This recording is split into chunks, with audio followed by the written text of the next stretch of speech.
Chapter 6. Know that you know. I have been asked to give out a statement of healing. In reality, we only heal ourselves.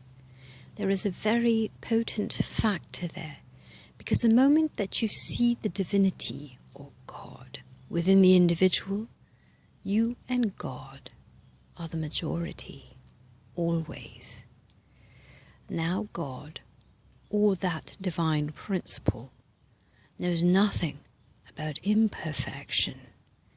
We know today that is exactly what transpires at the healing shrines throughout the world. In going to those shrines, the people put their thoughts wholly upon the accomplishment and fulfillment of perfect health, accepting the emanation that the shrine represents, and the healing takes place. We can show you that in photography. A very fine doctor in one of our larger cities worked with us. He asked his associates to send him cases with certain conditions that could not be healed by medical fraternities, together with their x-rays and records. The camera used shows where the diseased portions of the body are. Where life and health maintain, the film shows the body radiating, scintillating with light. We had patients under that camera whose light went out from the body for 30 feet. Not one person in the 98 cases worked with ever remained before that camera 3 minutes before they were completely healed and walked away.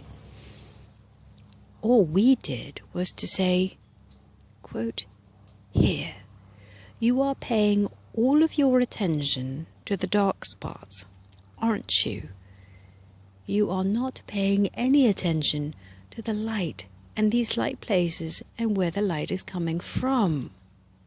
Now, just let go of those dark spots completely. Put your entire thought and attention on the light."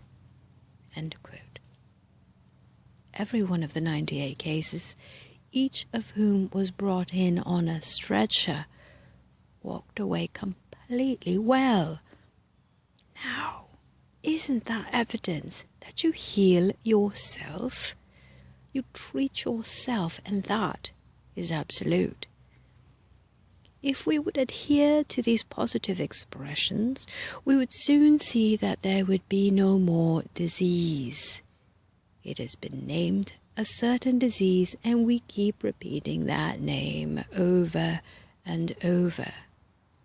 Now, thoughts and names are things, and if we will put them forth in the absolute position in which they were intended, and in the vibratory frequency which they belong, perfection will manifest. That is true in the case of every invention that has come forth. A great many of us think we have to get in and dig and dig. We discovered that in our research work. We had no logarithms to go by. We built them up ourselves as necessary. We would get so far and then find we had made a mistake and go back and work it over again. We are like little children learning to walk.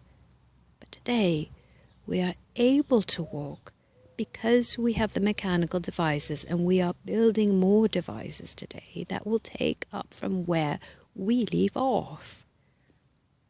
Here is an experience we had to make my point. We needed a man for specific work. We had been working for a long time on a given problem and were seemingly at a crossroads, when this young man came up from Columbia University. He had never had any experience with this type of work, yet in 25 minutes he had solved our problem. Here we were. Here we had been working on the whole thing for almost 4 years. Now what happened? He knew that he knew every moment of the time. And he went into that office and he said to himself, quote unquote, I know this situation. And he brought forth the solution just by knowing.